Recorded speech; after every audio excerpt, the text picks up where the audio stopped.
Ladies and gentlemen, welcome to the Five Star Revolution podcast. We are killing the business with this podcast. So thank you so much for joining us. Don't forget to subscribe to our YouTube channel, Five Star Revolution Podcast, and join us on Facebook. Like and share our Facebook page, Five Star Revolution Podcast. Tonight, we have a very special guest, and his name is Brandon Gatson. How you doing tonight? Good man, how you holding up? Not too bad, man. Just enjoying the cold out here in the Northeast. That's where I'm from.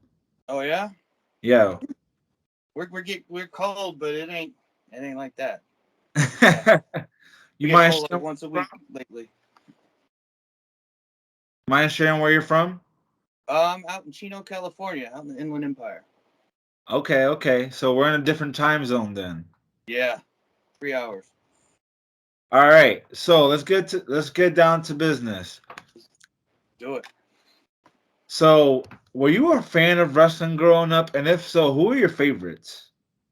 Uh, I was a fan. I started watching WWF at WrestleMania 6, Warrior versus Hogan. Um, and I've been a fan ever since. My favorites. It's weird because you can have your favorites as a kid, but then as a pro wrestler, then you look back and then you have different favorites. But like as growing up, man, I was an Ultimate Warrior fan. I was a Big Boss Man fan. Um, and then Undertaker.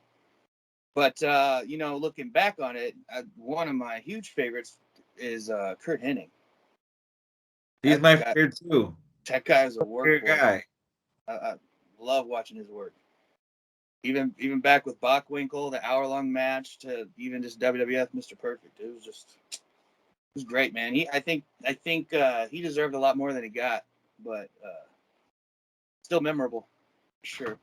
Absolutely, man. Mr. Perfect is my favorite wrestler of all time. Really, wow. Absolutely, man. He had the mic work, he had the gimmick, his ring skills were phenomenal. He had the whole total package, and he should have became world champion, man. Yeah, he should have had a run at least tried it out.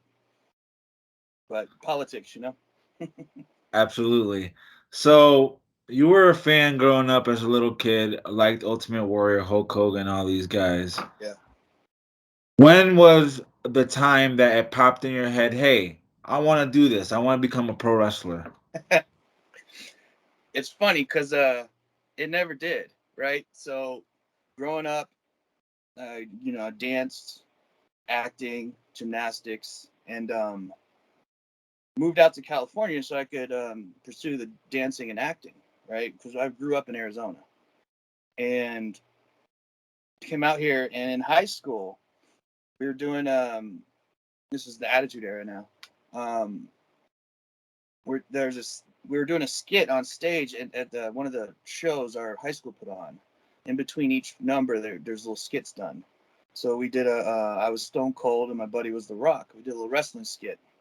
And I took a bump off the stage, getting thrown into the wall and stuff. And one of the guys who I started in the business with, his name is Jan Orstrom. He was Johnny Dynamite.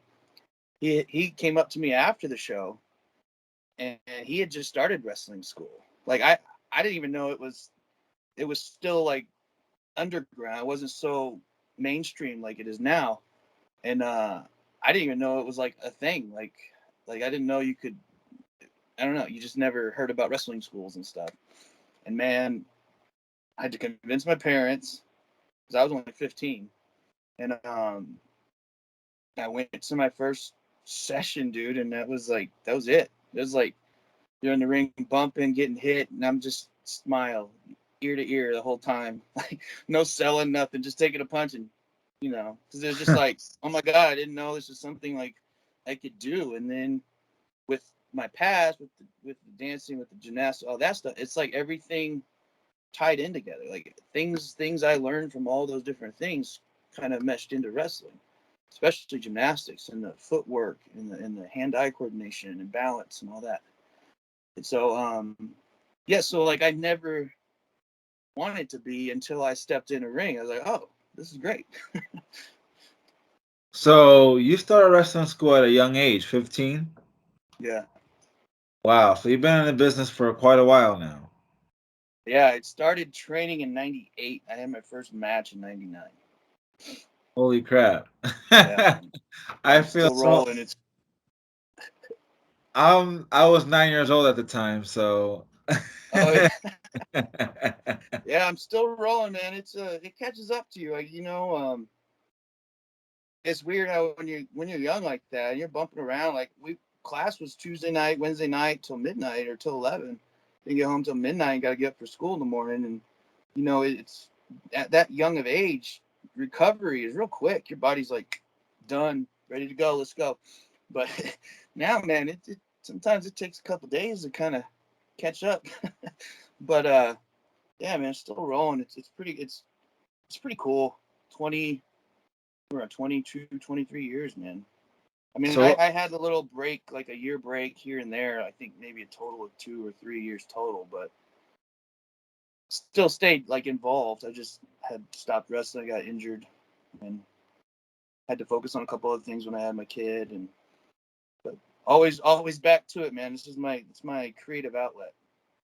so what It's keeps you all motivated? What keeps you going? having that outlet, man. Like I've been an artist my whole life with all the other things I did, and what's cool is that how it all, like I said, it all comes together, and I'm able to perform and tell a story and paint a picture and entertain a crowd. And with my regular day job, I mean, you can see back here, I do music, I mix movie trailers and stuff, as my regular day job. But there's nothing that gives me that creative outlet like wrestling. So as far as motivation goes, it's just the love of performing. So, how do you balance life? You have a full-time shoot job, you do wrestling, you have a family. How do you balance that? It's I don't even know how to answer that. It's tough. The hardest balance is working out and training because of the family. I don't know if you've seen, like, I've been posting stuff with my daughter. She's now in like a pop musical group. She's about to go on tour a couple weeks. XOMG Pop. There's the plug. That's the group name. Um, so I mean, she's constantly busy. We're constantly have to do stuff with that. So working out is probably the toughest balance. But other than that, what's nice is I work graveyard, so I don't start work till 8 p.m. So usually that's time about 10. They go to bed, so I work while they're sleeping, and then hopefully I get off at a decent time and I can get some rest. But I mean, I sleep on an average 4 or 5 hours a night, 6 if I'm lucky. That's But I crazy. mean, I've been I've been doing that. I've been doing graveyard for over 10 years, so kind of adapted to that. I'm sure it'll catch up later, but still rocking and rolling right now. So let's back up a little bit when you first started training. Who was your original trainer? And do you remember your first official one-on-one match? I had my first in training. We did practice matches. My first trainers was Jesse Hernandez and Bill Anderson out here at the School of Hard Knocks, Empire Wrestling Federation. Um, I think it was my third training class that I did a tag match with Frankie Kazarian and Bo Cooper. And I remember that vividly because I took Bo was like 300 pound, I think, and I took a top rope splash from him in Mhm. in my third match there. And they tell you breathe out and they land, and it doesn't help too much when they're that big. So, but I yeah, that was my first match, and then my first official match on a show was a triple threat because I started out as a tag team. It was against the Cubanitos, which was Ricky Reyes and Rocky Romero, who also had a part in my training, and another team called Aggravated Assault. So you shared the ring with a lot of notable names in your career. I have What's one name that sticks out in your mind that you want to share the ring with again? Frankie. I would love to get back in the ring with Frankie. He gave me my first concussion, so I got. I'd love to get back in there with him and with all my experience now and really put on put on a great match. Man. So I was what, like 20 when I wrestled him. He had a part in my training a lot, but as far as a match goes, I had one with him, but I was only 20. Still very green. So, what's one thing you wish you knew that you knew now? Slow down. Slow down. I was a buck 50 when I started, and within the tag team, and they always tell you slow down, and then they tell you if you feel like you're going too slow, go slower, and it's so true. Um, I wish I would have known that. I could have saved my body a lot, and one of the other things I would have wished I would have focused on more was training in the gym, because I rolled a lot of time with just buck 50, no muscle, just kind of a toothpick, and I kind of I took that whole being young, recover quick for granted. I didn't really focus on long term um, taking care of my body, eating right, and all that. When you're 15, 16, dude, you blow through candy, blow through junk food, it doesn't touch you. Turn 30, man, touches you real quick. I Yeah. agree, man. I know how that feels because I just turned 31 and now everything's kicking my ass. Oh man, yeah. That's yeah. Those would probably be the two. You asked for one thing, I give you two. Slow down, because I go out there, do flip, flip, flip, dive, flip, do crazy stuff, and nothing made sense, And it's like later on you realize you only have to do one or two of those as long as you put them in the right place and they make sense to the story you're telling. That's all you need to do. So, to all our listeners, to all of our followers that are listening to the podcast right now that don't know who you are, who is Brandon Gatson? What is the character? Let us know.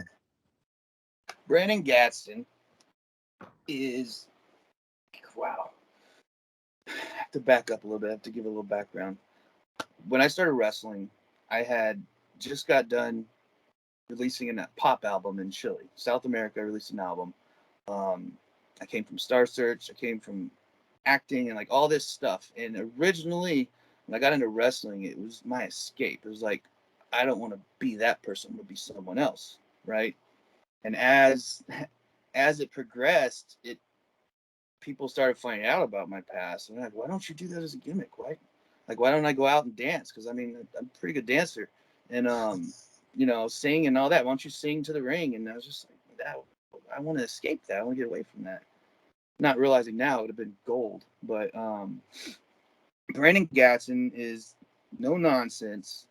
He's out there to win. He will no excuses, no regrets is what is gratitude. We'll go out there and I will go down to whatever level you go down to. If you want to have a straight up match, I'll wrestle you straight up. Follow the rules. If you want to break them, let's break them. So, with 22 years in the business, I'm imagining you've done both heel and face. What's your favorite thing to do and why? I'll be honest, dude. I did heel for maybe a few months, and fans did not want it.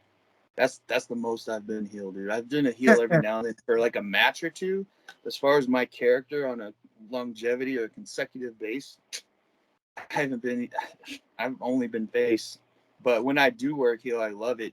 I just had a match with Jack Cartwheel on LA Fights GCW, and he's so talented. He does that mindset that I had when I was starting, and the fans love it. And so it's like it's nice because I get to kind of go that heelish route more nowadays. Kind of because I can too, because I can balance, stay on that thin line and not cross over too much, but still be able to get some heel stuff across. But as far as if the fans would accept it, I would love to be heel because you know, got to make that baby look good. So I don't have to do as much crazy stuff. I can save my body. I can last a lot longer. But as fans, dude, they decide. In the end, they decide. I've always said that being a babyface is very hard and a very hard thing to master So I'll give you a lot of credit for being a baby face throughout most of your career. Thank you. Um, and I'm imagining that the merch table is pretty good. I'm imagining. Funny you say that. Oh my gosh, I missed out on that boat, man. I just now recently got merch, like maybe a few months ago. I tried Really? merch. I do photos or I had a shirt and I always do like a prototype, but I'd never like do a full order. I didn't have the money to do it. So like I'd have a prototype or maybe have three or four and get rid of those. But other than that, like I missed out on that boat, man. Because honestly, I love wrestling. I never got into all that extra stuff. Like I was just there to work, man. You hire me, I show up. Listen, I want to wrestle, I want to entertain. Then I want to go home to my family, you know. And so I never stuck around all the time for that. But I never invested in myself on that end. I invested myself in like video and producing my own entrance music and things like that towards my character. I never got into merch until, like I said, 6 months ago. So plug prowrestlingtees.com/Gatson. I've got about 5 different designs up there, t-shirts you can go get. And no, the New Year's sale is over, so they're just $20. But so like I'm more into that, like so I can submit my designs and then they get turned into merch. But back then, I mean, it was early 2000s. It was a little more difficult to like really go get merch and get shirts made and all that. It wasn't as Right. Right. easy And peasy hey, as it man, is it's never now. too late. It's never too late. Nope. So I ordered some of my own shirts, so I show up to the shows with them too now. So we'll see how it goes. I've sold a couple shirts like that. I'm sure you'll sell some more. You just gotta win some matches. There you go. So I'm gonna give you a little challenge. Are you up for a challenge? Sure. I always challenge a wrestler to shoot a promo for me in character if you can for like 30 seconds on your next match on me on anything you please. You think you can do it? Yeah, give me like 20 seconds, Sam. Let me see my next opponent. Next opponent is, oh my gosh, where's it at? There it is. Eric Rojas. All right, let's do it. I'm ready when you are. Count me down. Three, Director. 2, 1.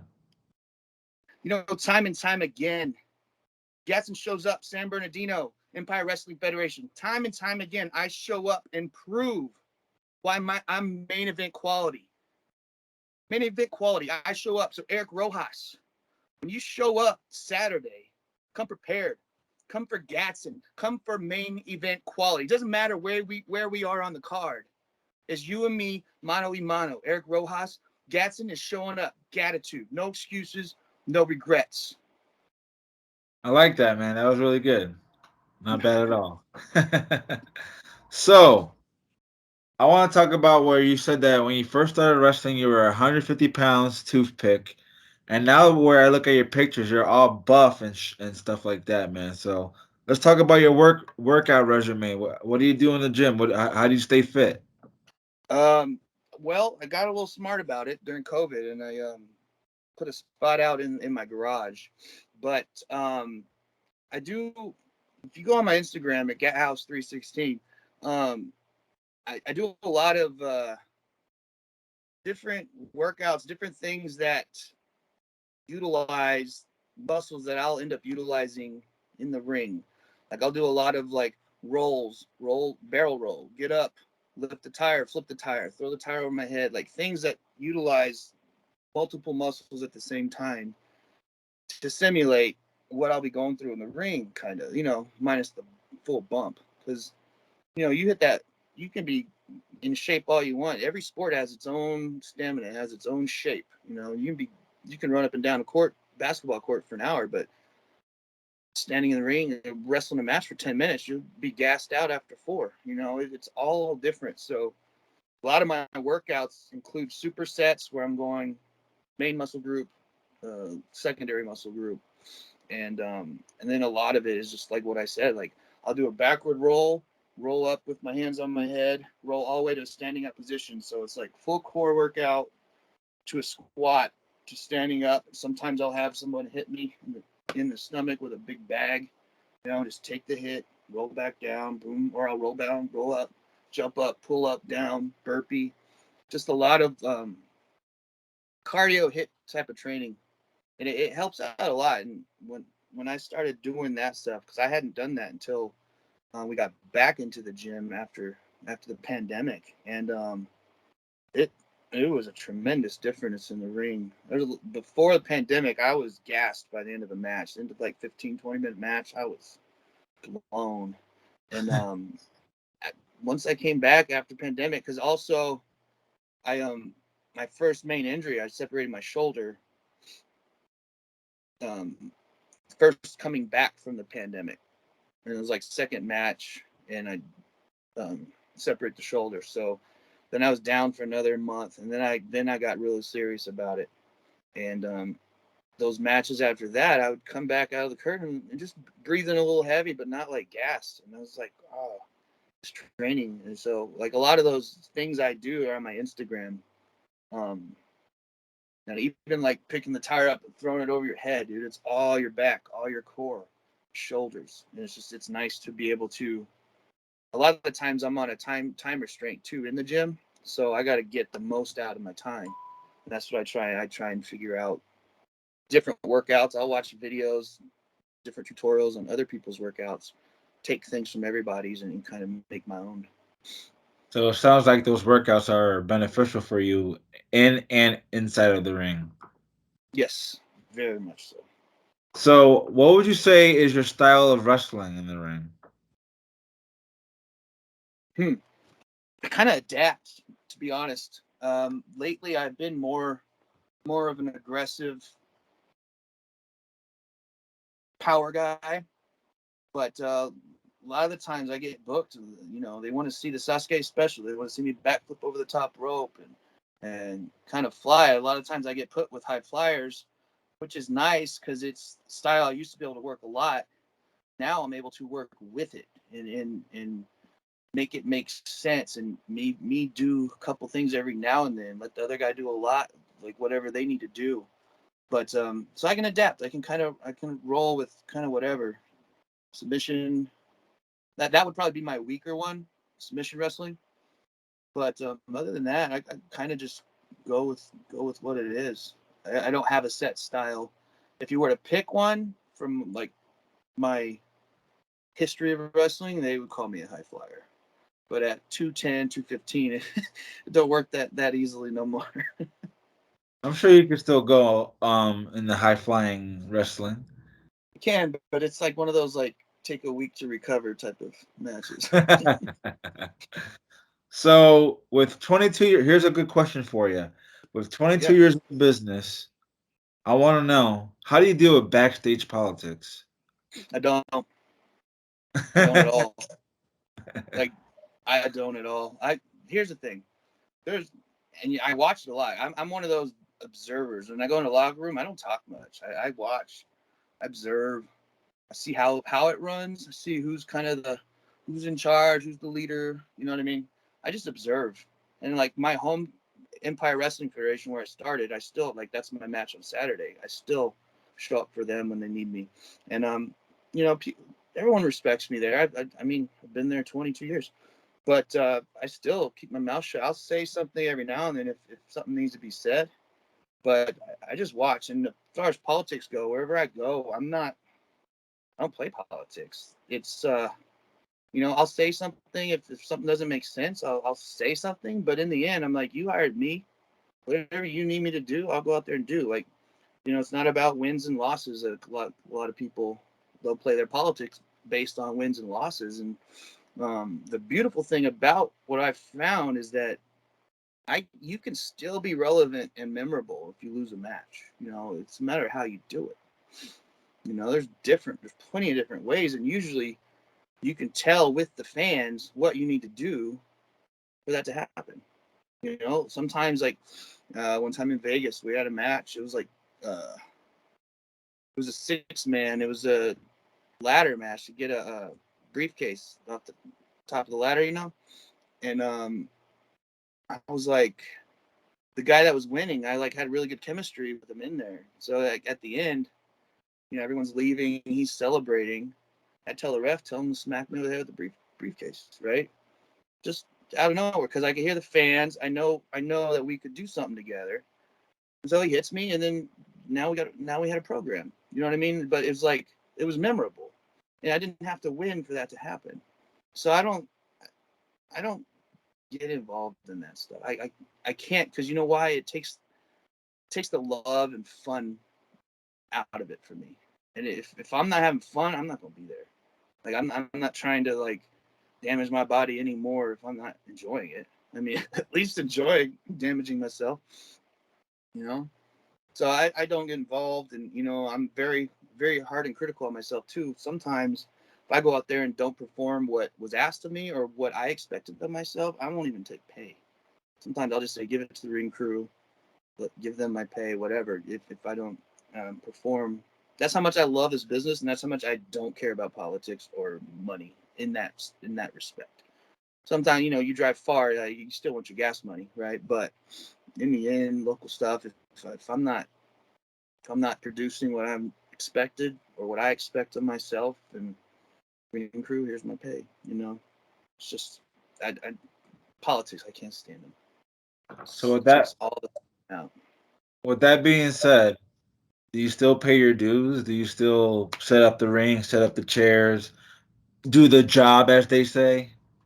I do when it's absolutely necessary. A lot of the times I don't.